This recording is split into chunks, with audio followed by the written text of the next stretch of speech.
जिस पति को तुमने कुत्ते की दुम बना के रखा है, जानती हो कौन है वो? आज जो तुम्हारे पैरों के नीचे धूल साफ कर रहा है, कल तुम्हारे आसमान का मालिक था। जिसे तुमने नौकर समझा है, वो देश के सबसे बड़े बड़े खिलाड़ियों के साथ एक ही टेबल पर बैठकर बड़े बड़े फैसले करता है। उसके पास पैसा ही नहीं, इज्जत, ताकत और एक ऐसी पहचान है जिसे दुनिया सलाम करती है। अरे उसके सामने तो बड़े बड़े मंत्री, बिजनेसमैन, यहाँ तक कि चीफ मिनिस्टर भी अपना सर झुकाते हैं, और तुम सबने उसे अपना गुलाम बना के रखा है।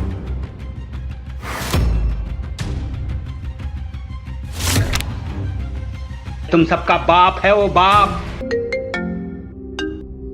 Yes mom. अवनी, गौतम आज सुबह से फिर से गायब है और फिर से फोन भी नहीं उठा रहा है। What? ओके, मैं अभी घर आती हूँ। ओके। हाँ जल्दी। मॉम वो ब्लैंक पोस्ट कार्ड कहाँ पर है? पता नहीं, होगा उस अनपढ़ गंवार के कमरे में। ओके।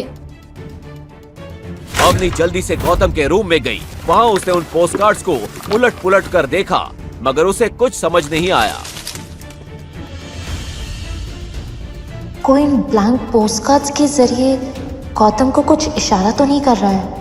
क्या गौतम इसी सिलसिले में घर से बार बार गायब हो रहा है?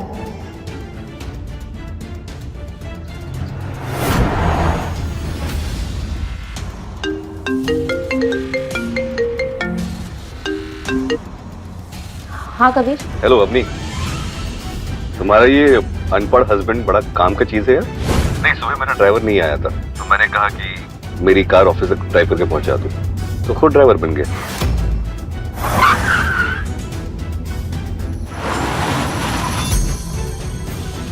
चलिए ड्राइवर साहब।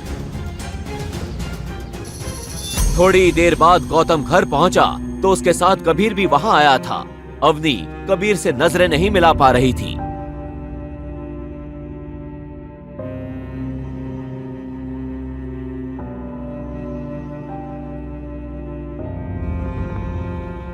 अवनी, तुम्हारे दादाजी को ये भिखारी ही मिला था।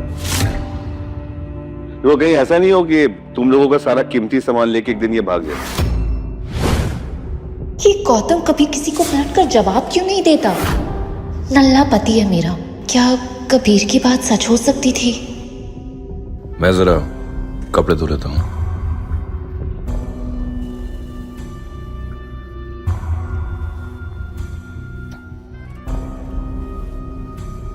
घर जमाई भागा करोड़पति बीवी के जेवर और कीमती सामान लेकर। जी हाँ, जोधपुर के अमीरों की बेटियों के साथ शादी कर उन्हें फंसाने वाला गैंग सकरिया। इस गैंग के लड़के भोले भाले बनकर घर जमाई बनते हैं, फिर सब कुछ लूट कर गायब हो जाते हैं। सॉरी। गौतम। मगर गौतम ने कोई जवाब नहीं दिया। अवनी और घबरा गई और उठकर गौतम को किचन, बाथरूम, कुत्तों के रूम, हर जगह ढूंढने लगी, मगर वो कहीं नहीं दिखा। गौतम! मॉम गौतम कहाँ है? अभी तो यही था, खिड़की के पीछे से टीवी देख रहा था। पता है, आज भी पूरा दिन गायब था, एक काम नहीं किया कामचोर ने। अपनी मम्मी की बात सुनकर अवनी के चेहरे का रंग उड़ गया। गॉड मॉम, मतलब उससे वो न्यूज़ सुन ली है। वो हमारी कार्ड, हमारी ज्वेलरी सब कुछ लेकर तो गया होगा। तुमने रूम में चेक किया? उसकी माँ कुछ पूछती उससे पहले ही अवनी गौतम के रूम की तरफ भागी। कबीर भी उसके साथ वहाँ चला गया। ओह माय गॉड कबीर, मैंने गौतम का बैग नहीं है, मैंने अभी यहाँ पे गौतम का बैग रखा था। शिट। गौतम के पास एक छोटा सा बैग ही था जिसमें वो अपने कपड़े रखता। वो बैग वहाँ से गायब था और वहाँ एक चिट्ठी रखी थी। मेरा पीछा मत करना, जो समझ रही हो वो मैं नहीं हूँ। गौतम,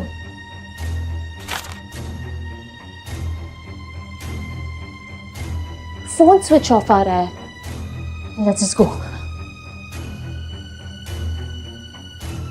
हाँ, हेलो इंस्पेक्टर, मैं कबीर आनंद बोल रहा हूँ। अरे वो आपका जो वांटेड गैंग का बंदा है ना, हाँ, वो अभी अग्रवाल मैंशन से कुछ सामान चुरा के भागा है। ज्यादा दूर नहीं गया होगा, आप सर्च पार्टी भेजिए, ठीक है? अवनी कार लेके रेलवे स्टेशन की तरफ बढ़ती है। कुछ देर गाड़ी चलाने के बाद थोड़ी ही दूर उसे गौतम दिखता है।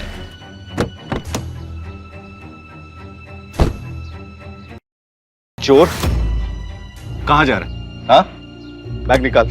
कबीर गौतम को धक्का देता है और बैग छीन लेता है और बैग खोलकर देखता है उसमें एक महंगा आईफोन था और एक ऐसे बैंक का वीआईपी कार्ड था जहां सिर्फ अमीरों के अकाउंट होते थे। उस कार्ड पर कोई नाम नहीं लिखा था, साथ ही उसमें बहुत सारे वैसे ही ब्लैंक पोस्ट कार्ड्स थे जिन पर गौतम का नाम लिखा था। इतने सारे ब्लैंक पोस्ट कार्ड्स कहाँ से आई है? क्या मतलब है इसका? और ये बोलो गौतम, किसने दिया तुम्हें वो वीआईपी कार्ड? कहाँ से लाए तुम? बोलो। और हमारे घर से चुराया सामान कहाँ रखा है? तब तक पुलिस की सर्च वैन वहां आ जाती है। धर लिया रे स्टोर ने। चोर? मैंने किया? मैंने कुछ नहीं चुराया। अच्छा,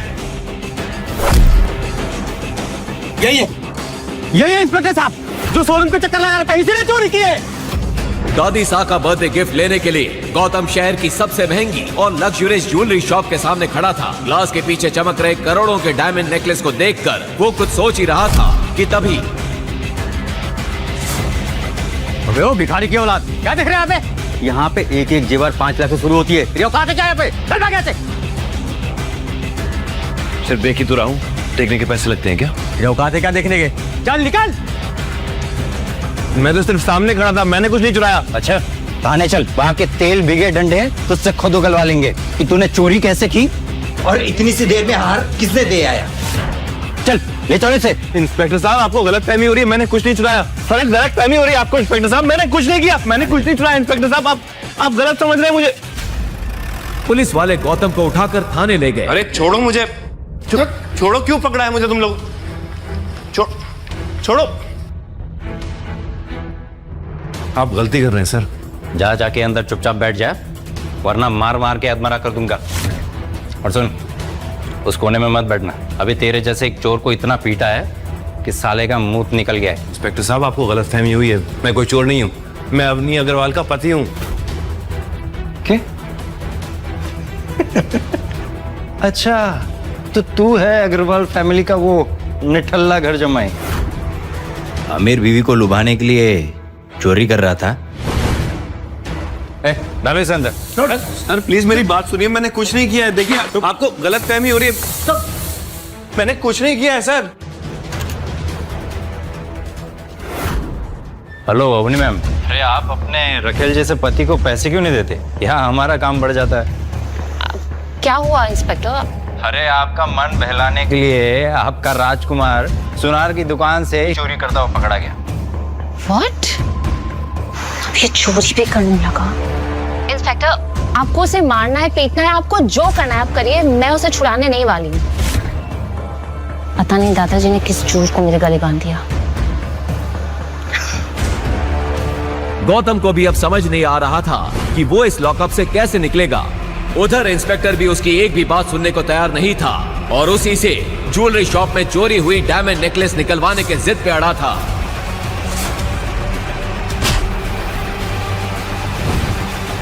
चोरी करता है। इंस्पेक्टर एक मोटा डंडा लेकर गौतम को पीटने के लिए बढ़ा, तभी पीछे से एक कड़क आवाज आई।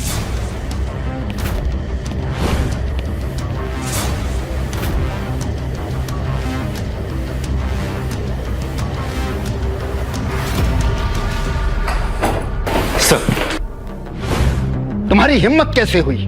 लगता है अपनी नौकरी और इस वर्दी से नफरत होने लगी है।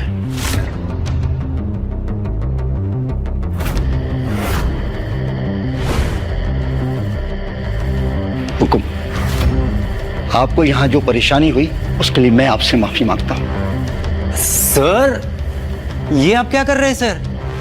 ये अग्रवाल फैमिली का आवारा सा घर जमाई है। सर, ये मित्तल सेठ की दुकान से हीरे का नेकलेस चोरी करते हुए पकड़ा गया है। और तो और इसकी बीवी ने भी इसे छुड़ाने से मना कर दिया है। Shut up!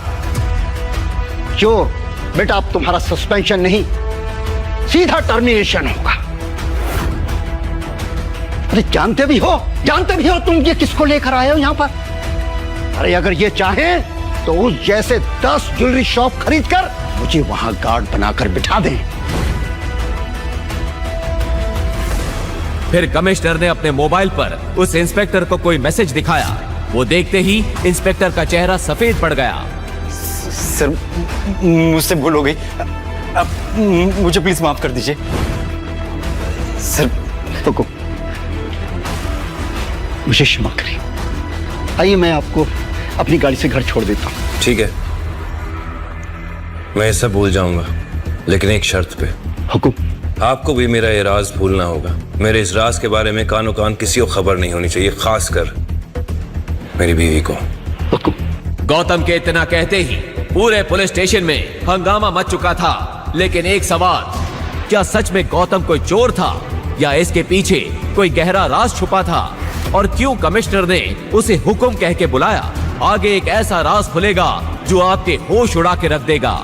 गौतम जैसे ही थाने से बाहर निकला, एक लग्जरी कार आकर वहां रुकी। उसमें से एक बुजुर्ग शख्स उतरे और उन्होंने गौतम के हाथ में एक छोटा सा बॉक्स दिया।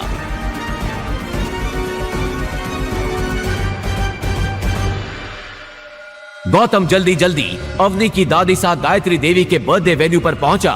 अवनी ने उसे देखा तो चौंक पड़ी।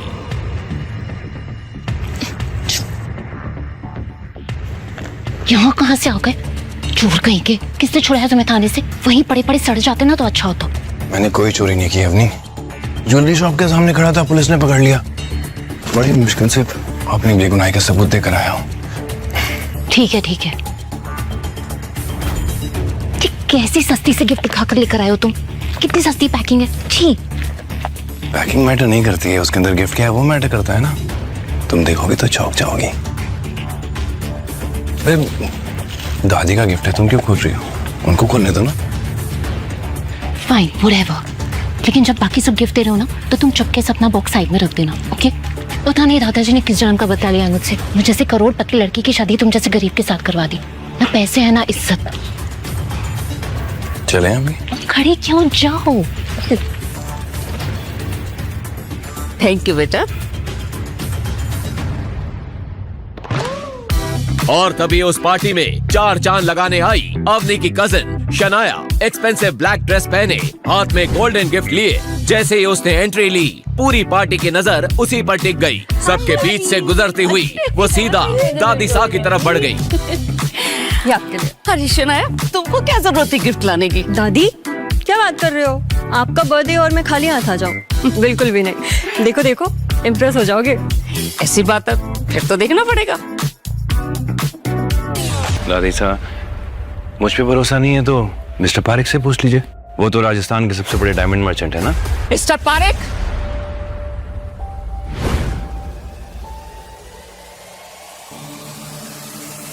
देखिए और दाम बताइए।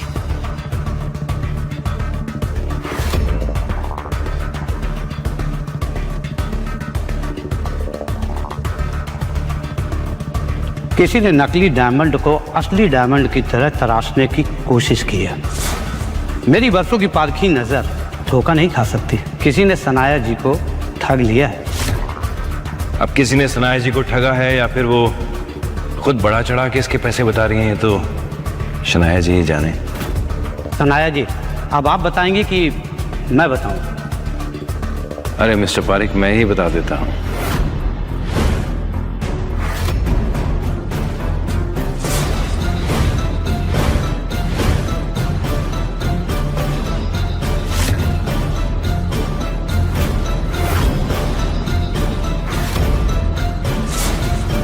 सॉरी सॉरी सॉरी सॉरी, तुम्हारा पेंडेंट डायमंड का नहीं, कांच का है।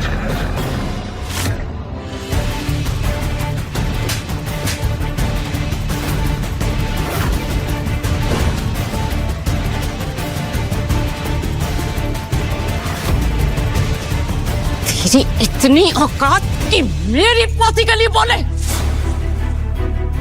तो क्या गिफ्ट लेके आया डिठल्ले, वो बता।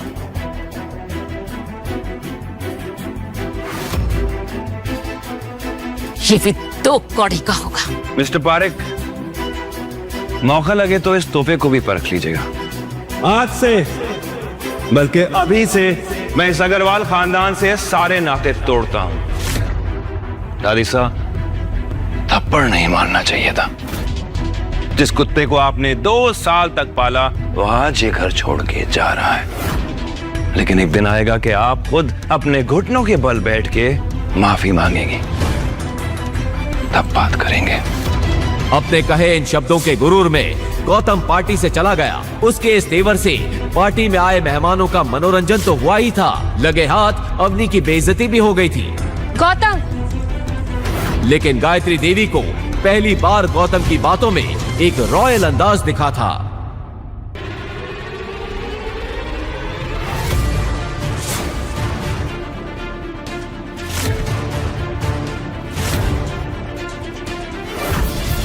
गौतम, अरे गौतम को रोको कोई, गौतम को रोको कोई। अवनी के लिए दिल में प्यार था, इसलिए गौतम ने उसे माफ कर दिया, लेकिन बाकी परिवार और दादी सा के लिए उसके दिल में गुस्से की चिंगारी अभी भी जल रही थी। अगले ही दिन अपने जख्मों को मुस्कान के पीछे छुपाए और अपनी खटारा साइकिल उठाकर गौतम अवनी के दोस्तों को लेने एयरपोर्ट चला गया।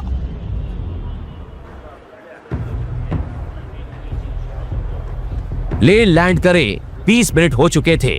अवनी के 2 दोस्त एयरपोर्ट पर गौतम का वेट कर रहे थे। यार रिया, क्या हुआ तेरे उस फ्रेंड के पति का? देखना अभी तक आया नहीं। आई नो, आता ही होगा। यू नो मेरी फ्रेंड है ना अपनी, वो बहुत अमीर है। 12 to 15 तो उसके पास कार्स है।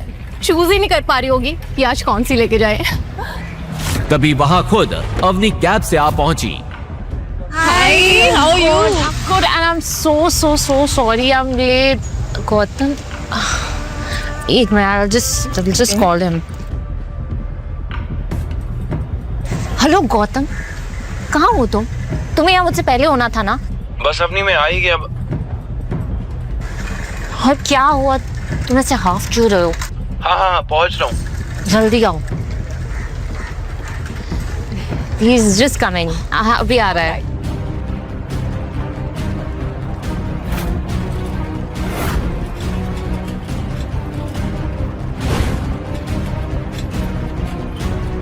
सॉरी, थोड़ा लेट हो गया। गौतम को देख रिया को तो यकीन ही नहीं हो रहा था कि कोई इंसान साइकिल पर किसी को लेने एयरपोर्ट कैसे आ सकता है, और अवनी तो शर्म से पानी पानी हो रही थी। छी अवनी, तेरा ये भिखारी पति अभी तक भिख मंगा है, हमें एयरपोर्ट पे लेने अपनी खटारा साइकिल पे आ गया। छी, ये अवनी का पति है?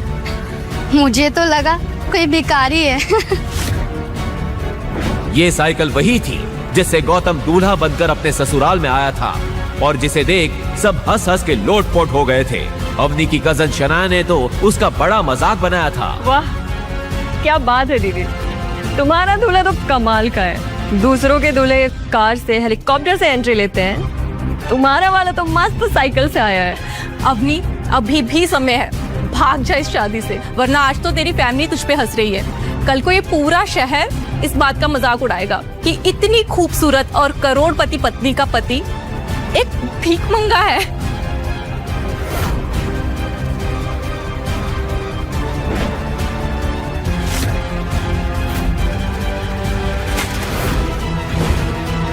तुमने क्या कसम खा रखी है गौतम कि सबके सामने मेरी नाक कटाओगे? मेरे करोड़पति फ्रेंड्स को एयरपोर्ट पे लेने के लिए साइकिल से आए हो, तुम्हें शर्म नहीं आती? मैंने कहा था ना, घर से गाड़ी लेकर आना तुम। अवनी, जब मैं घर गया ना तो एक गाड़ी खड़ी थी, और जब मैं चाबी लेने गया तो बड़े वाले नौकर ने बोला कि ये गाड़ी नहीं ले जा सकते। तो मैं क्या करता?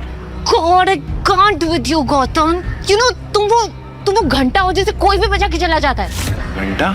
घर के जमाई होने के बाद भी घर के नौकर तुम्हें डांट लगा के चले जाते हैं। You know why? क्योंकि तुम एक फटेहाल भिखारी हो। अरे गाड़ी नहीं थी तो कैब से आ जाते ना। पैसे नहीं थे मेरे पास, सिर्फ 75 रुपए थे। फिर मैंने सोचा मैं यहाँ आके तुमसे पैसे ले लूंगा।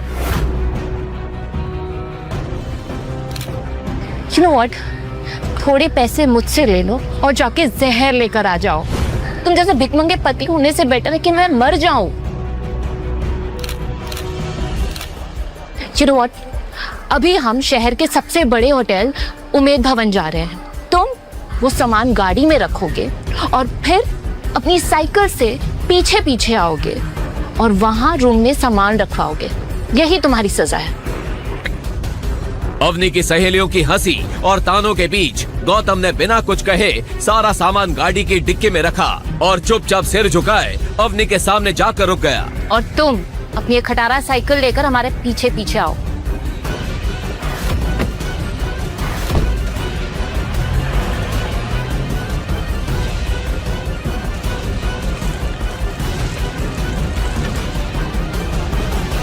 अवनी की फ्रेंड रिया और उसकी फ्रेंड्स उस होटल के रिसेप्शन पर पहुंचे। उसे देख होटल का मैनेजर पूरे अदब के साथ बोला, खम्मा खड़ी मैडम, बताइए मैं आपके लिए क्या सेवा कर सकता हूँ। मुझे आपके होटल में एक कमरा चाहिए आज के डे। एक minute madam. I am sorry madam, दरअसल खुद सीएम साहब अपनी पार्टी के लोगों के साथ यहाँ पर रुके हुए हैं, तो हमारे पास कोई भी रूम खाली नहीं है। क्या? मैं आपको 10 गुना ज्यादा पैसे देने के लिए रेडी हूँ। आप प्लीज एक कमरा अरेंज करके दीजिए। सिर्फ आज नहीं, अगले 3 दिनों तक हमारे पास कोई भी रूम खाली नहीं है, क्योंकि सीएम साहब अगले 3 दिनों तक यहाँ पर रुके हुए हैं। आप जानते हैं मैं कौन हूँ? देखिए आप कुछ भी करिए और मेरी फ्रेंड्स को एक कमरा अरेंज करके दीजिए please. I am sorry madam, जब तक सीएम साहब यहाँ पर रुके हुए हैं मैं आपको रूम अरेंज नहीं कर पाऊंगा, तो प्लीज आप किसी दूसरे होटल में मैनेज कर लीजिए।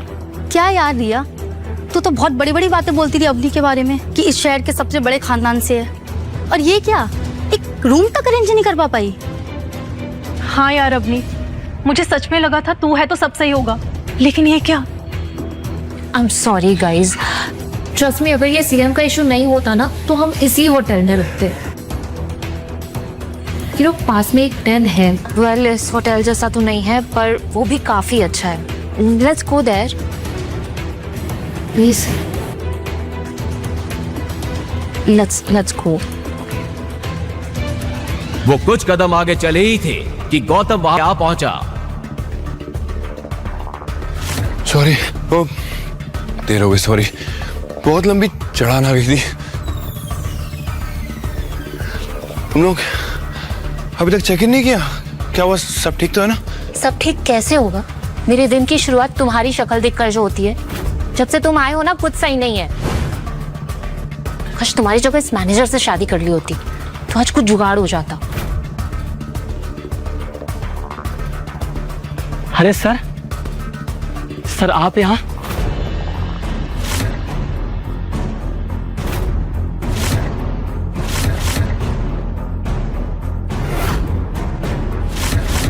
सर आप यहाँ हमारे गरीब खाने में?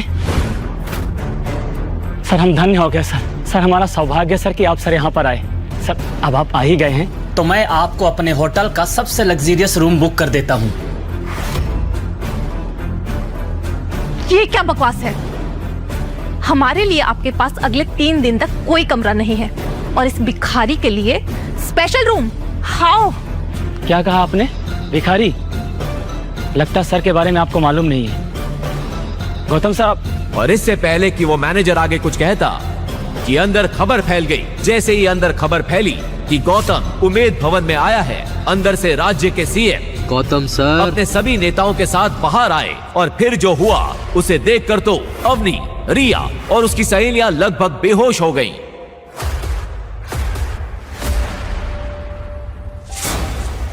गौतम सर कैसे हैं सर आप? सर तो आखिरकार आपसे मुलाकात हो गई। सब सच कह रहे थे। आज मेरा और मेरी पार्टी का लकी डे है सर। इलेक्शन आ रहे हैं सर, आपकी कृपा दृष्टि हम पर बनाए रखिएगा सर। पूरे राज्य में सब एक ही बात कहते हैं सर, जिसके सर पर गौतम जी का हाथ है उसी की सरकार, उसी का विकास है। बस गौतम सर आपसे सहयोग की आवश्यकता है। अपनी इतनी खातिरदारी देखकर जहां गौतम अनकंफर्टेबल फील कर रहा था, वहीं दूसरी ओर अवनी और उसके दोस्त हैरान थे कि गौतम के आगे राज्य का चीफ मिनिस्टर और शहर के सबसे बड़े 5 स्टार होटल का मैनेजर हाथ जोड़े खड़े थे। तभी गौतम ने आंखों ही आंखों में उन दोनों को कोई इशारा किया। इशारा पाते ही सीएम की टोली अपने रास्ते निकल गई। उनके जाते ही गौतम सबसे हिचकिचाते हुए बोला, क्या चल रहा है इस होटल में? पता नहीं लोग मुझे कौन सा गौतम समझ रहे हैं।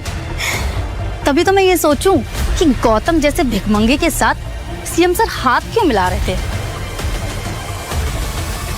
जमाई जी, जमाई जी, जमाई जी। और तभी वहां भागती हुई अवनी की दादी गायत्री आ पहुंची। उनके हाथ में अब तक गौतम का दिया हुआ गिफ्ट था।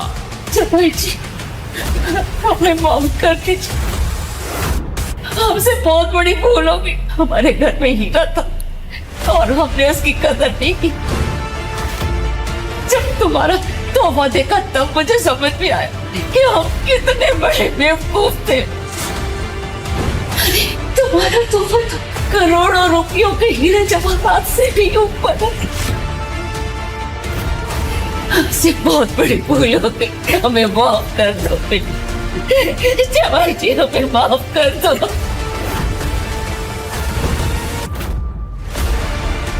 वो दादी, गौतम ने ऐसा क्या खजाना दे दिया आपको कि आप दौड़ी चली आई यहाँ पर? दिखाओ जरा, एक मिनट। जब अवनी और उसके दोस्तों ने वो तोहफा खोला तो सबकी हवाएं उड़ गईं। आखिर ऐसा क्या गिफ्ट दिया था गौतम ने? क्या सच में गौतम कोई बड़ा आदमी है? अगर है तो वो कौन है? कोई माफिया, पॉलिटिशियन, बिजनेसमैन या कहीं का किंग? लेकिन अगर वो इतना अमीर और पावरफुल है तो ऐसे गरीबों और लीचड़ों वाली लाइफ क्यों जी रहा था? सब लोग हैरान होकर अवनी की तरफ देख रहे थे। उसके हाथ में एक बेहद सुंदर हीरों का जगमगाता नेकलेस था। किसी को विश्वास नहीं हो रहा था इतना कीमती नेकलेस गौतम जैसे निठल्ले ने गिफ्ट किया था। तभी वहां नील और शनाया भी आ पहुंचे। उन्होंने सारी बात सुन ली थी। शनाया को गायत्री देवी का ये बदला रुख देखकर काफी गुस्सा आ रहा था। तभी अचानक अवनी ने गौतम से पूछा, गौतम सच सच बताओ, तुम्हारे पास ये नेकलेस कहाँ से आया? मैं अगर कुछ कहूंगा तो तुम मेरी बात का यकीन करोगी? अवनी बिना इस बात का जवाब दिए गौतम की आंखों में आंखें डालकर देखने लगी। ये मुझे किसी और ने दिया है, खास तुम्हें देने के लिए। अच्छा, वाह, तुम जैसे फालतू आदमी को कोई इतनी महंगी चीज क्यों देगा? इससे पहले कि आगे कोई और सवाल जवाब कर पाता, गायत्री देवी गुस्से में बोली, बस इस तरह बाहर तमाशा करना सही नहीं है, बाकी बातें घर पर होंगी। गायत्री देवी को भी अब पछतावा हो रहा था कि बिना सोचे समझे वो ये मान बैठी कि गौतम जैसा निठल्ला इतना कीमती हार गिफ्ट कर सकता है। उन्हें खुद पर गुस्सा आने लगा। इधर गौतम को भी इस बात का अंदाजा हो चुका था। उसने मौका देखते ही मुंशी जी को अग्रवाल मैंशन पहुंचने का मैसेज कर दिया। घर आते ही अवनी गुस्से में चिल्लाई, गौतम बस बहुत हुआ। आखिर और कितना झूठ बोलोगे तुम? तुम्हें दिख नहीं रहा कि तुम्हारी वजह से हमारे परिवार की कितनी बेइज्जती हो रही है? बस मुझे और कुछ नहीं सुनना। अभी के अभी दादी के पैरों में गिर के माफी मांगो। मैं सच कह रहा हूँ अवनी, ये नेकलेस मैंने चुराया नहीं है। अगर तुम्हें मेरी बात का यकीन नहीं है तो तुम पुलिस को बुला सकती हो। शनाया ने गुस्से से कहा, हाँ वो तो हम करेंगे ही, आज तुम यहाँ से बचकर नहीं जाने वाले। ये कहते हुए शनाया अपना मोबाइल निकालकर पुलिस का नंबर डायल करने लगी, लेकिन अवनी ने उसी वक्त उसे रोक दिया। 1 मिनट शनाया, अभी तक कुछ साबित नहीं हुआ है। शनाया गुस्से में बोली, अब साबित होने को क्या बाकी रह गया है? तुम्हारा पति चोर है, चोर था और चोर ही रहेगा। शनाया ने यह कहते हुए नंबर डायल कर दिया, लेकिन इससे पहले कि वो पुलिस को फोन लगाती, उसे मुंशी जी सामने से आते हुए दिखाई दिए। आज ये हो क्या रहा है? इससे पहले कि गायत्री देवी आगे आकर मुंशी जी से कुछ पूछती, मुंशी जी ने अपने गार्ड्स को इशारा कर दिया। उनकी आंखें गुस्से में लाल थीं। इतने बड़े एम्पायर के मालिक गौतम की बेइज्जती होते वो देख नहीं पा रहे थे। सब वापस ले चलो, कुछ नहीं रहना चाहिए। क्या हुआ आप? ये सब मैं... प्लीज, मुझे अभी किसी से बात नहीं करनी। मुंशी जी की बात सुनते ही सभी गार्ड्स ने हॉल में रखे हुए गिफ्ट्स को वापस गाड़ियों में भरना शुरू कर दिया। रघुवीर और सिद्धार्थ एक दूसरे को देखने लगे। किसी की कुछ समझ नहीं आ रहा था। उसी वक्त सिद्धार्थ मुंशी जी को समझाने के लिए आगे आ गया। सर क्या हुआ? आप किसी बात पर नाराज तो नहीं हो गए? अगर कुछ बात हुई है तो हम बैठकर सुलझा लेते हैं। मेरे डैड राठौड़ फैमिली को अच्छे से जानते हैं। कौन है तुम्हारे डैड? मैं तुम्हारे डैड को जानता भी नहीं हूं, इसलिए हटो मेरे रास्ते से। राठौड़ परिवार की तुम जैसे लोगों के साथ जान पहचान। अरे तुम्हारा दिमाग ठिकाने पर है? मुंशी जी का तमतमाया हुआ चेहरा देखकर सभी डर के मारे एक दूसरे को देखने लगे, लेकिन गौतम शांत खड़ा होकर तमाशा देख रहा था। वहीं अवनी और उसके परिवार के लिए ये सारी बातें हैरान कर देने वाली थी। लेकिन गायत्री देवी अपने परिवार की खुलेआम बेइज्जती होते नहीं देख पा रही थी। रघुवीर जी, आखिर ये सब हो क्या रहा है? आप कुछ बोलते क्यों नहीं? रघुवीर ने मौके की नजाकत को देखते ही अपना सिर झुका लिया। वो ये बात अच्छे से जानता था कि उसके मुंह से एक भी शब्द निकलते ही उसका झूठ पकड़ा जाएगा। नील अब तक गायत्री देवी को देख रहा था। वो अपनी बहन और दादी का मायूस चेहरा नहीं देख पा रहा था। उसने मुंशी जी से आकर कहा, सर मेरी बात सुनिए, हम लोग दरअसल। हट जाओ, मुझे अपना काम करने दो। ये बात कहते हुए मुंशी जी गौतम को देखने लगे। उसी वक्त गौतम ने शनाया की तरफ इशारा कर दिया। मुंशी जी की नजर अचानक ही शनाया के हाथ में पकड़े नेकलेस पर चली गई। ये नेकलेस तुम्हारे पास कहां से आया? मैं यही बात आपको समझाने की कोशिश कर रहा हूं। ये नेकलेस इस गौतम ने चुराया था और हम इसलिए पुलिस। साफ मालूम पड़ रहा था कि नील को बात घुमाने का मौका मिल गया था, लेकिन मुंशी जी ये बात सुनते ही गुस्से में लाल हो गए। किसने कहा कि नेकलेस इन्होंने चुराया है? सर, नील ठीक कह रहा है। ये नेकलेस। अगर मेरे हुक्म ने यहां आने के लिए नहीं कहा होता तो मैं कभी आपके दरवाजे पर कदम नहीं रखता। ये बात कहते हुए मुंशी जी गायत्री देवी की आंखों में आंखें डालकर देखने लगे। अचानक ही उनकी नजर अवनी पर चली गई। अवनी को देखते ही उन्होंने शनाया के हाथ से नेकलेस ले लिया और अवनी के पास चले गए। मिस अवनी, मुझे माफ करना, आपको बेवजह इतनी तकलीफ उठानी पड़ी। दरअसल ये नेकलेस छोटे हुक्म ने खास आपके लिए भेजा है। मुंशी जी की इस बात ने सभी को सोचने पर मजबूर कर दिया।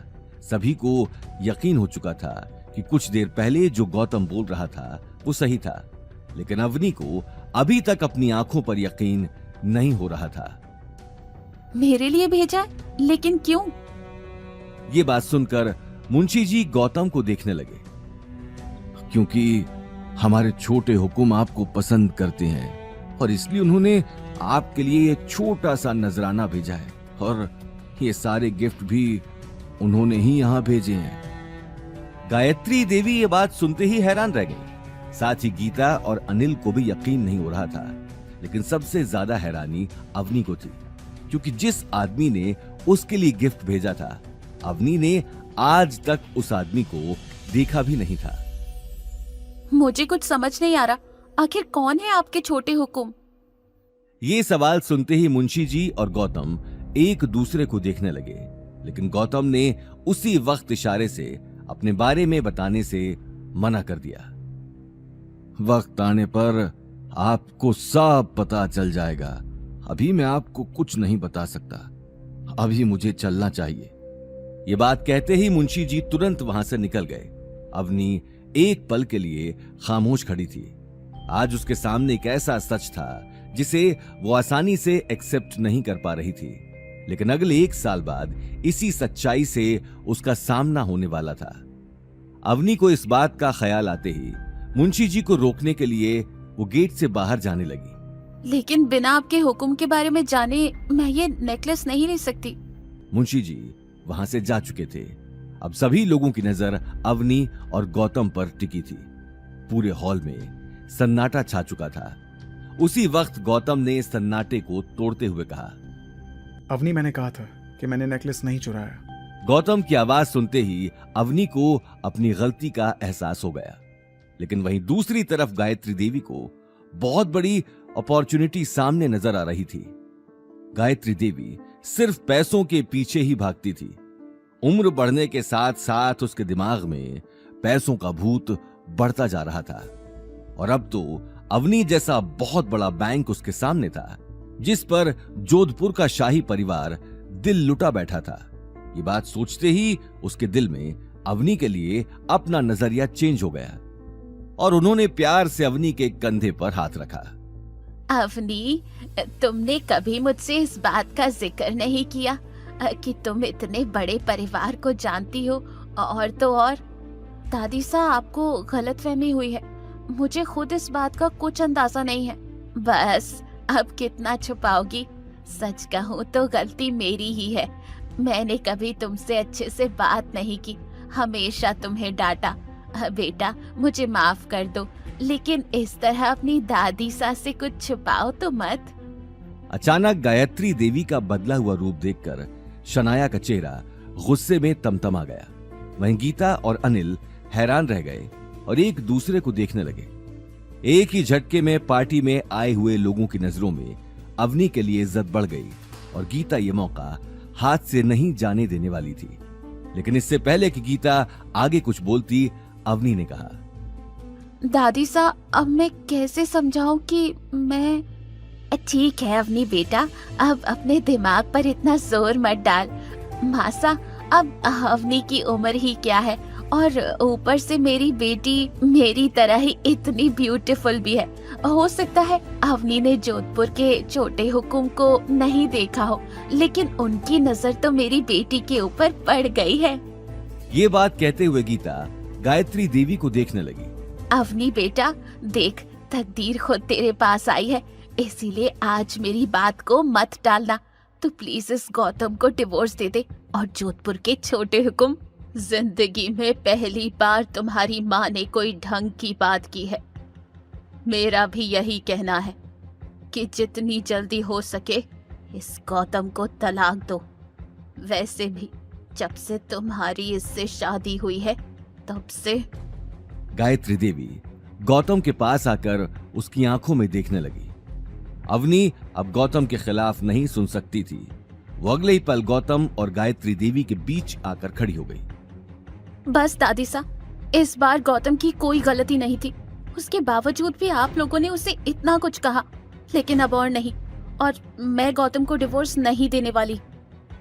अवनी की आंखों में खुद के लिए गुस्सा देखकर गायत्री देवी का चेहरा तमतमा गया। परिवार में आज तक किसी ने भी गायत्री देवी की बात काटने की हिम्मत नहीं की थी। तुम जैसी बित्ते भर की लड़की की इतनी हिम्मत कि तुमने मेरी बात बीच में काटी। मैंने सोचा तुम्हारे अंदर थोड़ी सी तो अकल बची होगी, लेकिन तुम्हारा दिमाग भी तुम्हारे बाप की तरह बिल्कुल खाली है। अरे जब अपने पति की इतनी ही पड़ी है तो फिर शादी के बाद अपने पीछे आशिक क्यों लगा रखे हैं? बाहर चक्कर चलाने से पहले कम से कम अपने पीछे लगे नाम का तो ख्याल कर लेती। कम से कम हमारी इज्जत तो बची रहती। एक के बाद एक गायत्री देवी ने बंदूक की गोली की तरह कड़वी बातें बरसाना शुरू कर दिया। अवनी की आंखों की कोर गीली हो चुकी थी। गौतम अवनी को इस हालत में नहीं देख पा रहा था। साथ ही अनिल और गीता को भी इन बातों से बहुत बड़ा धक्का लग चुका था। अनिल ने उसी वक्त आगे आकर अवनी के कंधे पर हाथ रख दिया। मासा, बहुत हुआ, इससे ज्यादा मैं नहीं सुन सकता। अगर हम आपकी नजरों में इतने ही अखरते हैं तो हमें यहां होना ही नहीं चाहिए। ये बात कहते हुए अनिल और गीता अवनी को लेकर वहां से निकल गए। गौतम भी बिना कुछ कहे उनके पीछे चला गया। उन्हें जाते हुए देखकर गायत्री देवी की आंखें अंगारों की तरह लाल हो गईं। निकल जाओ यहाँ से और दोबारा इस घर में आने की सोचना भी मत। अवनी और गौतम के जाते ही पूरे हॉल में एक सन्नाटा छा चुका था। वहीं गायत्री देवी की आंखों में अब तक गुस्सा चढ़ा हुआ था, लेकिन इस पूरे तमाशे के चलते आज शनाया की सगाई खराब हो चुकी थी। घर आए हुए मेहमानों के साथ साथ रघुवीर और सिद्धार्थ पंडित के चेहरे पर नाराजगी साफ दिखाई दे रही थी, और इस नाराजगी को देखकर शनाया अंदर ही अंदर अवनी और गौतम को कोस रही थी। अपनी बहन का उतरा हुआ चेहरा देखते ही नील ने आकर उसे गले लगा लिया। शनाया, बस, अब रोने की जरूरत नहीं है। अब रोएगा तो ये गौतम और उसके साथ साथ उसकी प्यारी पत्नी अवनी। ये बात कहते हुए नील एकटक गेट के बाहर देखने लगा। वहीं दूसरी तरफ अवनी ने बाहर निकलते ही अपने चेहरे से आंसू साफ कर लिए। कुछ ही देर में सभी कार में बैठकर घर की तरफ निकल गए। अवनी अपने कहे हुए शब्दों पर पछता रही थी जो उसने गौतम से कहे थे। उसने गौतम को कार चलाते हुए देखकर कहा, गौतम, तुम्हें नील से उलझने की जरूरत नहीं है। उससे जितना हो सके दूर ही रहना। हाँ अवनी, लेकिन मैं बस यही समझा रहा था कि उसने मेरे ऊपर झूठा इल्जाम लगाया है। उसके लिए सॉरी, लेकिन उससे जितना हो सके दूर रहना। उसका उठना बैठना गुंडों के साथ है अगर उससे पंगा लिया तो वो बदला जरूर लेगा। मुझे बचपन से नील पसंद नहीं। ठीक है, मैं इस बात का ध्यान रखूंगा, लेकिन मुझे नहीं लगता कि वो कुछ करेगा। गीता और अनिल कार की बैक सीट पर चुपचाप बैठे थे। गीता की आंखों में गुस्सा तो था, लेकिन वो शायद घर पहुंचने का ही इंतजार कर रही थी। वहीं अवनी अभी तक नेकलेस अचानक गौतम के पास आने की बात पचा नहीं पा रही थी। अच्छा एक बात बताओ, आखिर तुम्हारा राठौर परिवार के साथ क्या रिश्ता है? आखिर उस आदमी ने इतने सारे लोगों में तुम्हें ही क्यों वो नेकलेस दिया? ये बात सुनते ही गौतम का मन हुआ कि अवनी को आज अपनी सच्चाई बता दे, लेकिन अगले ही पल उसे दीपशिखा का ख्याल आ गया, जिसके साथ उसे 1 साल बाद शादी करनी थी। इस बात का ख्याल आते ही उसने अपने आप को रोक दिया। नहीं अवनी, मैं तो जानता भी नहीं राठौड़ फैमिली को। कल जब तुम सब लोग चले गए थे तब मुझे वो बुजुर्ग आदमी ज्वेलरी शॉप पर मिला था और उसी ने मुझे वो नेकलेस दिया। इससे पहले मैं उससे कुछ पूछता, वो वहां से निकल गया। उसने बस इतना ही कहा कि नेकलेस तुम्हें दे दूं। सच में यही बात है? सच में यही बात है। अभी तुम्हारे सामने तो उस आदमी ने खुद कहा। गीता ने ये बात सुनते ही भौहें चढ़ा ली और बड़बड़ाने लगी। अच्छा हुआ नेकलेस ही दिया, बम दिया होता तो ये आदमी उसे भी घर ले आता। अकल तो वैसे भी नहीं है इस आदमी में। पता नहीं भगवान जब अकल बांट रहे थे तब ये आदमी कहाँ गया था। अवनी अपनी मॉम की बात को नजरअंदाज करके गौतम को समझाने लगी। गौतम का भी ध्यान कार चलाने में ही था। गौतम, ऐसे किसी से भी कुछ भी लेने की जरूरत नहीं है। तुम जानते नहीं हो कि लोग तुम्हारा कैसे फायदा उठा लेते हैं। आइंदा जब तक सामने वाले से कोई जान पहचान ना हो तब तक उससे कुछ मत लेना। हाँ, आइंदा कभी ऐसी गलती नहीं होगी। गौतम से बात करने के बाद अवनी कार से बाहर देखने लगी। वो समझ गई थी कि मुंशी जी के पास गौतम से अच्छा जरिया नहीं था अपनी बात पहुंचाने का, लेकिन वो इस बात से बेखबर थी कि मुंशी जी ने गौतम के कहने पर ही ये सारा नाटक खेला था। वहीं दूसरी तरफ गौतम कार चलाते हुए बार बार अवनी को देख रहा था। अवनी से झूठ बोलने की बात उसे अंदर ही अंदर कचोट रही थी। अवनी, मुझे माफ करना, मैंने तुमसे झूठ बोला, लेकिन क्या करूं, इसके सिवाय मेरे पास कोई और रास्ता नहीं था। अगर तुम्हें सच बताता हूं तो मुंशी जी से किया हुआ वादा तोड़ना पड़ेगा, इसलिए अगले 1 साल तक मैं तुम्हें सच नहीं बताऊंगा। अग्रवाल हाउस से वापस आने के बाद सभी के चेहरे पर मायूसी छाई थी। सभी एक एक कर घर के अंदर चले गए। रात हो चुकी थी। गीता ने अंदर कदम रखते ही गौतम के ऊपर एक खड़ूस सास की तरह ताने बरसाने शुरू कर दिए। गौतम भी सिर झुकाए सुनता जा रहा था। शक्ल तो देखो इस ढीठ की, इतना सब कुछ सुनने के बाद भी बेशर्मों की तरह खड़ा है, मुंह में जैसे दही जमा रखा हो। अवनी के पूजनीय दादाजी ने अगर इस महान हस्ती से मेरी बेटी की शादी न कराई होती तो आज मेरी बेटी भी किसी बड़े घर की बहू होती। बड़ा घर तो छोड़ो, हमें तो अपने ही घर में एक भूत पालना पड़ रहा है। गौतम, बस बहुत हुआ, बहुत तोड़ ली तुमने घर बैठकर मुफ्त की रोटियां। तुम्हारी वजह से हमें हर वक्त लोगों के सामने जलील होना पड़ता है, इसलिए अब कहीं ना कहीं जाकर जॉब ढूंढो। हमारी हालत तुम जानते ही हो। अब हमारे पास इतने पैसे नहीं हैं कि मुफ्त में तुम्हारा भी पेट भरें। अरे अगर आज इसके पास कोई ना कोई नौकरी होती तो उस सिद्धार्थ को इतना कुछ कहने का मौका तो नहीं मिलता। Mom dad, I am sorry, मेरी वजह से आपको लोगों के ताने सुनने पड़े, लेकिन ऐसा नहीं है कि मैंने कोशिश नहीं की। मैं जहां भी जॉब के लिए जाता हूँ वहां बात बनते बनते बिगड़ जाती है। तो फिर साफ बोल दो कि जिंदगी भर हमारे सिर पर ही नाचना है। छोड़ो गीता, तुम भी कहां भैंस के आगे बीन बजा रही हो। गौतम ने अपना सिर शर्म से नीचे कर लिया। अवनी बिना कुछ कहे उसे देख रही थी। मैं कोशिश करूंगा कि जितना जल्दी हो सके कोई ना कोई नौकरी मिल जाए। कोई जरूरत नहीं है नौकरी ढूंढने की। कोई ऐसी वैसी नौकरी करोगे तो भी लोग ताने देंगे। उन्हें तो नया टॉपिक मिल जाएगा, इसीलिए यहीं घर बैठो और घर का काम करो। अवनी की बात के आगे गौतम कुछ कह नहीं पाया। गीता भी अपना सिर पकड़कर बैठ गई और गुस्से भरी निगाहों से गौतम को देखने लगी। अब जाओ, यहाँ खड़े खड़े किसका वेट कर रहे हो? जाकर खाना बनाओ। गीता की तीखी आवाज सुनकर गौतम किचन की तरफ चला गया। अगर दाल में नमक थोड़ा सा भी ज्यादा हुआ तो वह सारी दाल तुम ही बैठकर खाना। गीता ये कहते हुए अपने सिर को दबाने लगी। अपनी मॉम को इस तरह देखते ही अवनी उनके पास आकर बैठ गई। अवनी बेटा, क्यों जिद ले रखी है इस आदमी के साथ रहने की? अरे तेरे सामने इतना बड़ा रिश्ता है और तू उसे ठुकरा रही है। भगवान बहुत ही कम लोगों पर ही मेहरबान होते हैं, उनका आशीर्वाद मत ठुकरा। तलाक दे दे इस आदमी को। मॉम, आप ये बात कितनी बार भी दोहरा लीजिए, मेरा जवाब नहीं बदलने वाला। मेरा जवाब वही रहेगा, मैं गौतम को तलाक नहीं दूंगी। आखिर उसे तलाक देने की कोई वजह भी तो होनी चाहिए। उसने आज तक मुझसे ऊंची आवाज में बात नहीं की, मेरा हर कहा मानता है और तो और अपनी पूरी कोशिश करता है। अब अगर बात नहीं बन पाती तो इसमें इसकी क्या गलती?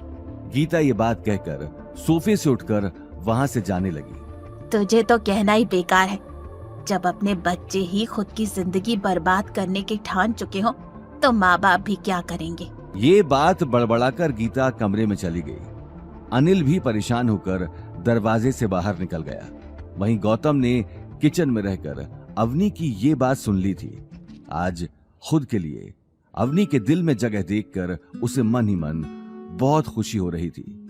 वहीं दूसरी तरफ शनाया की सगाई होने के बाद गायत्री देवी आगे की प्लानिंग में जुट चुकी थी। रघुवीर पंडित के बेटे के साथ शनाया की सगाई करवाकर उसे कहीं ना कहीं एक उम्मीद नजर आ रही थी। साथ ही एक उम्मीद उसे इस बात की भी थी कि अवतार ग्रुप जोधपुर में सबसे बड़ा शॉपिंग मॉल बनाने जा रहा था, जिसमें बहुत सारे आर्किटेक्चर फर्म्स ने अपनी एप्लीकेशंस भेजी थी, जिनमें से एक है अग्रवाल ग्रुप। अपने पति हिम्मत अग्रवाल के जाने के बाद गायत्री देवी ने सारा बिजनेस अपने कंट्रोल में कर लिया था, पर कुछ सालों से कंपनी लॉस में जा रही थी और गायत्री देवी किसी भी हाल में अग्रवाल ग्रुप को फिर से टॉप पर लाना चाहती थी और इसके लिए उनका डिजाइन सिलेक्ट होना बहुत जरूरी था। भले ही दादी सा ने अवनी के परिवार को घर से अलग किया था और अवनी अभी भी अग्रवाल ग्रुप में एज अ डिजाइनर काम कर रही थी। उसे उम्मीद थी कि शायद एक दिन उसके काम से खुश होकर वो उन्हें वापस अपनाएगी। अवनी को अवतार ग्रुप के प्रोजेक्ट की बात का पता लगते ही वो अपना सारा काम छोड़कर दिन रात डिजाइन बनाने में जुट गई। उसे अपने आप पे कॉन्फिडेंस था। आफ्टर ऑल मुंबई के टॉप कॉलेज से अवनी ने आर्किटेक्चर की पढ़ाई में टॉप किया था और उसका सपना था कि उसे एक दिन दादी सा अग्रवाल ग्रुप का डिजाइन डायरेक्टर बनाएंगी। अगर अवतार ग्रुप प्रोजेक्ट में अवनी का डिजाइन चुन लिया गया तो उसे अग्रवाल ग्रुप का डिजाइन डायरेक्टर बनने से कोई नहीं रोक सकता था। गौतम जब जब अवनी को रात में काम करते हुए देखता तब तब उसे ख्याल आता कि वो अभी के अभी अभिनव को फोन कर एक झटके में अवनी का डिजाइन सिलेक्ट करवा दे। पर अवनी के डिजाइन को देखकर उसे कॉन्फिडेंस था कि अवनी का ही डिजाइन सिलेक्ट होगा और वो बिना वजह अवनी की सेल्फ सक्सेस के रास्ते में नहीं आना चाहता था। और इसलिए डिजाइन सिलेक्शन मीटिंग के दिन गौतम सिर्फ अवनी को दही शक्कर खिलाकर ऑल द बेस्ट कहते हुए उसे अग्रवाल ग्रुप ड्रॉप करता है और इस प्लानिंग में लग जाता है कि अवनी जब शाम को वापस घर लौटेगी तो वो कैसे उसकी जीत को सेलिब्रेट करेगा। वहीं अवनी भी कॉन्फिडेंट थी कि आज शायद दादी सा के मन में उसके प्रति जो गुस्सा था वो डिजाइन देखकर दूर हो जाएगा। कॉन्फ्रेंस रूम में सभी लोग अपने अपने डिजाइन लेकर आ चुके थे। अवनी गायत्री देवी के पास चली जाती है। दादी सा, मेरा डिजाइन। गायत्री देवी अवनी के हाथ से डिजाइन लेकर देखने लगी। ठीक है, वहाँ बैठ जाओ। गायत्री देवी ने बड़ी सी चेयर के चारों तरफ लगी कुर्सियों में से एक कुर्सी की तरफ इशारा कर दिया। अवनी ने जैसे ही मुड़कर उस कुर्सी पर नजर डाली, उसके पैरों तले जमीन खिसक गई। सामने नील बैठा था, जिसकी आंखों में अब तक बदले की आग भड़क रही थी। अवनी ने एक पल रुककर गहरी सांस ली और अगले ही पल उसके पास जाकर बैठ गई। अवनी, तुम क्यों यहां अपना टाइम बर्बाद करने आई हो? इससे अच्छा तो तुम अपने उस सुमेर पैलेस के आशिक से कहती तो वो तुम्हारा डिजाइन एक झटके में सिलेक्ट करवा देता।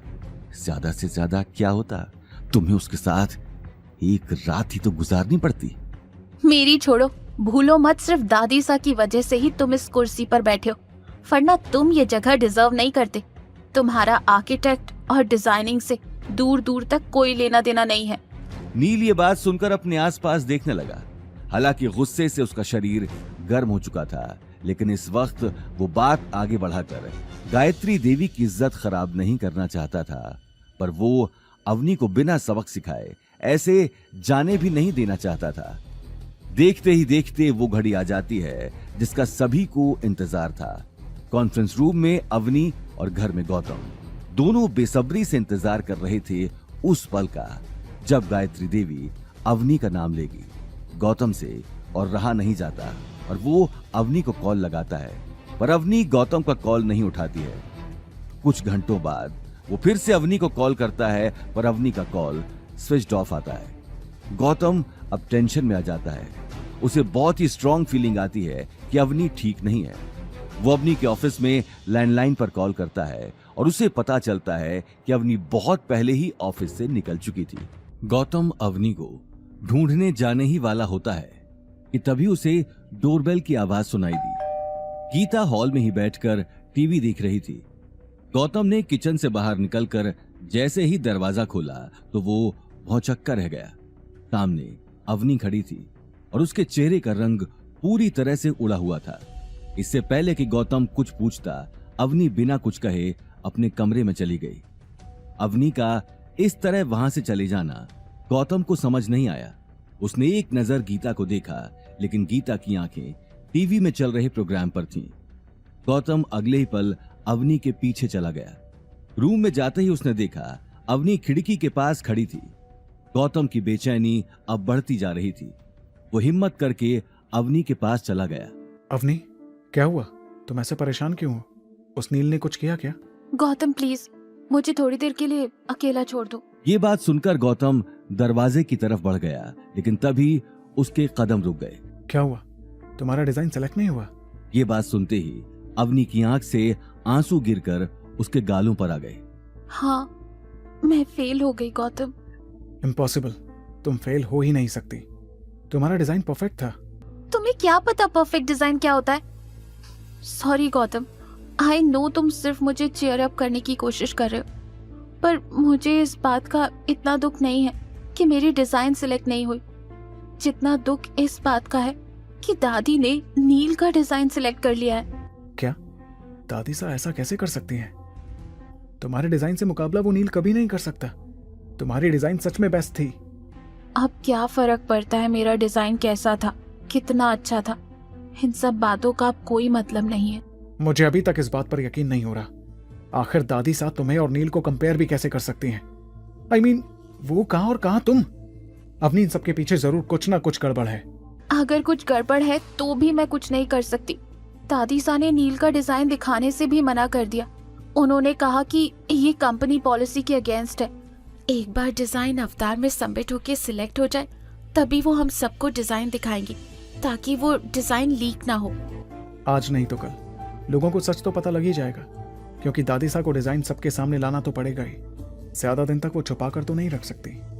ये बात सुनकर अवनी आगे कुछ नहीं कह पाई, लेकिन गौतम की आंखों में आग भड़क चुकी थी। वो अब जल्द से जल्द इस पूरे मामले की जांच करने वाला था।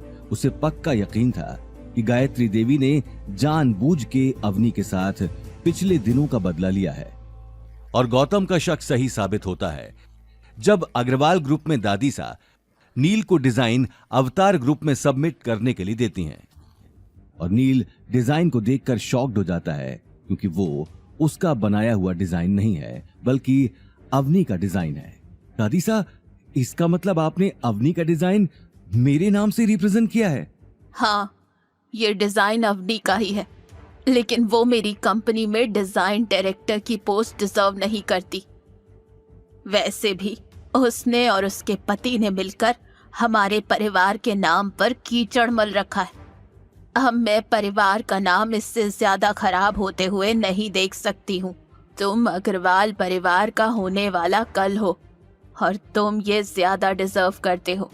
ठीक है दादी, लेकिन अवनी को इस बात का पता चल गया तो क्या? उसका पति कौन सा कोई राजकुमार है कि वो हमसे पंगा लेगा? घर से निकाल ही चुकी हूँ। ज्यादा नाटक किया उसने तो नौकरी से भी निकाल दूंगी। शनाया की सगाई के दिन उसके बेकार पति के लिए मेरी इंसल्ट हुई थी ना, अब देखो क्या क्या होता है उन दोनों के साथ। एक तरफ गायत्री देवी अवनी से बदला लेने का पहला कदम बढ़ा चुकी थीं, वहीं दूसरी तरफ गौतम अवनी को दुखी नहीं देख पा रहा था। वो मान ही नहीं सकता था कि नील जैसा अय्याश आदमी जिससे सिर्फ पार्टी करने का शौक है, वो अपने दिन रात डिजाइन बनाने में लगाएगा। और गौतम को यह भी पता था कि गायत्री देवी कितनी एम्बिशियस है। वो अवनी को नीचा जरूर दिखाना चाहती थी, पर वो उसके लिए अवतार ग्रुप के प्रोजेक्ट खोने का रिस्क नहीं लेने वाली थी। तो फिर अवनी के डिजाइन से बेटर डिजाइन उसे कहां से मिला होगा? गौतम मुंशी जी को कॉल लगाकर उनसे फाइंड आउट करना चाहता है कि क्या नील या गायत्री देवी ने किसी इंटरनेशनल डिजाइनर का काम चुराया है, क्योंकि उसे कॉन्फिडेंस था कि राजस्थान में क्या इंडिया में भी कोई भी अवनी के इस डिजाइन को बीट नहीं कर सकता था। देखते ही देखते दिन निकल गया। अवनी अनिल और गीता से ऑफिस में क्या हुआ छुपाती है और गौतम से भी कहती है कि इस बारे में वो उनसे कुछ ना कहे।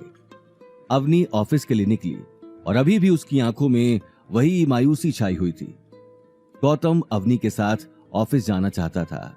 वो उसे उदास अकेले में नहीं छोड़ना चाहता था, पर गीता को लगता है कि गौतम घर के कामकाज में कामचोरी करना चाहता है, और तब वो पैर दर्द का बहाना बनाती है और गौतम से अपने पैर दबवाती है। वो गौतम को 1 मिनट भी अकेला नहीं छोड़ती कि वो मुंशी जी या अभिनव से ये पता कराए कि अग्रवाल ग्रुप में क्या हो रहा है। बार बार उसके दिमाग में अवनी का वो मायूस चेहरा आता रहता है, पर वो जितने भी बहाने बनाए गीता उससे कोई ना कोई काम कराती ही रहती है। वहीं दूसरी तरफ गायत्री देवी ने अभिनव गुप्ता के पास अवनी का डिजाइन भेज दिया, जिस पर अब नील का नाम लिखा था। अभिनव ने एक ही नजर में आने वाले प्रोजेक्ट के लिए उस डिजाइन को सिलेक्ट कर लिया। पूरी कंपनी में खुशी का माहौल छाया हुआ था, लेकिन सबसे ज्यादा खुशी शनाया और नील को थी, क्योंकि नील अब कंपनी का डिजाइन डायरेक्टर बन चुका था। वहीं अवनी को कंपनी में आते ही कुछ अलग सा फील होने लगा। इससे पहले कि वो किसी से कुछ पूछती, शनाया उसके सामने आकर खड़ी हो गई और उसे ऊपर से नीचे तक देखने लगी और फिर बोली, जाओ जाकर नील का कैबिन साफ करो, वो आता ही होगा। मैं उसका कैबिन साफ क्यों करूं? मैं यहाँ उसका काम करने नहीं आती, कंपनी का काम करने आती हूँ। शनाया उससे मुस्कुराकर बोली, तुम अब मेरे भाई डिजाइन डायरेक्टर के अंडर ही काम करने वाली हो, और उसने तुम्हारी ड्यूटीज चेंज करवा दी हैं। तुम्हारे पास कोई कैबिन नहीं है, जाओ जाकर ऑफिस साफ करो। इम्पॉसिबल नील, ये नहीं। शनाया तुरंत बोली, चुप, अब नील तुम्हारा बॉस है, इसलिए नील सर कहने की आदत डाल लो। नील का सोचना है कि तुम्हें अभी बहुत कुछ सीखने की जरूरत है। ये बात सुनते ही अवनी की आंखें गुस्से में लाल हो गई। कहाँ है नील? मुझे उससे फेस टू फेस बात करनी है। शनाया फिर मुस्कुराकर बोली, नील अभी अवतार ग्रुप के चेयरमैन के आने का वेट कर रहा है। फाइनल कॉन्ट्रैक्ट जो साइन होने वाला है, तुम जाओ यहां से। इससे पहले कि शनाया आगे कुछ कह पाती, अवनी गुस्से में कॉन्फ्रेंस रूम के अंदर चली गई। कॉन्फ्रेंस रूम में केवल 2-3 लोग ही मौजूद थे जो टेबल साफ कर रहे थे। अभिनव गुप्ता के इंतजार में नील प्रोजेक्टर के सामने बैठा था। नील को सामने देखते ही अवनी का चेहरा गुस्से में भड़क गया। नील, तुमने मेरी ड्यूटीज चेंज करवाई है और मेरे कैबिन से मेरा सामान बाहर निकलवा दिया। हाँ, अब मैं तुम्हारा बॉस हूँ, मैं जो चाहूंगा वही। आगे की कहानी जानने के लिए देखिए अगला एपिसोड सिर्फ पॉकेट एफएम के यूट्यूब चैनल पर, और रॉयल वारिस के सारे एपिसोड्स को सुनने के लिए डिस्क्रिप्शन में दी लिंक से डाउनलोड करें पॉकेट एफएम ऐप।